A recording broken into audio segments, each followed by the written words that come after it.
ভাই যাই হোক ওদেরকে বলেন চাচার কাছে মাপ চাইতে, না হয় এখানে আরো অনেক খারাপ হইব। এবারে চাচা পায়ে ধরে মাপ চা, আর জীবন এই ভুল না হয়। মাপ চা, মাপ চা। চাচা আমাদেরকে মাফ করে দিয়েন, আচ্ছা আচ্ছা, ভুল করে ফেলছি। তাদেরকে মাফ করে দেন, ভবিষ্যতে তারা কখনো এই ভুল করবে না।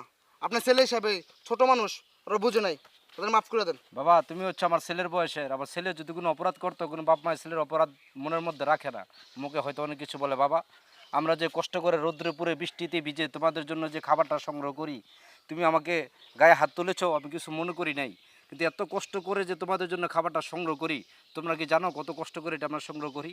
তুমি কোটি টাকার মালিক, আমরা যদি তোমার এই খাবারগুলো সংগ্রহ না করি, চাল ডাল গম আদা রসুন এগুলো যদি সংগ্রহ না করতাম, তোমার কোটি টাকা থাকলো বাবা তুমি এটি পাইতো না। আমাদের কারণেই তোমরা পাও, তা আমাদেরকে সে সম্মানটুকু দিও বাবা। খালাস, নেক্সট টাইম যে আমি না দেখি।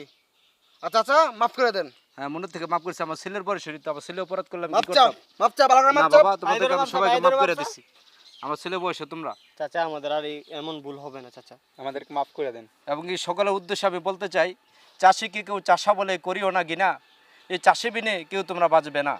রৌদ্রে পুরে বৃষ্টিতে বুঝে করি দিবা রাতি, তোমাদের খোদায় তোমাদের ক্ষুধার অন্য যোগায়, চাই না কোনো দোষ খ্যাতি। আমরা নামের জন্য করি না বাবা, তোমাদের জন্য কষ্ট করি। ঠিক আছে চাচা, আজকে যাই। আসসালামু আলাইকুম। ওয়ালাইকুম সালাম বাবা, আর কারোর সাথে করো না, সবাই তোমারও তো বাপ মা ঘরে যা, আছে। নেক্সট টাইম যে এমন না দেখি। ওকে।